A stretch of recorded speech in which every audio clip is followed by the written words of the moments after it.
कर्ण महावीर सर्वव्याधि विनाशक विस्फोटक भय प्राप्ते रक्ष रक्ष महाबल। यत्र त्वं तिष्ठसे देव लिखितोऽक्षर पंक्तिभिः रोगास्तत्र प्रणश्यन्ति तत्र राजभयं नास्ति यान्ति कर्णे च पाक्षयं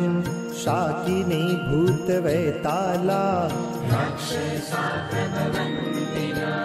न काले मरणं तस्य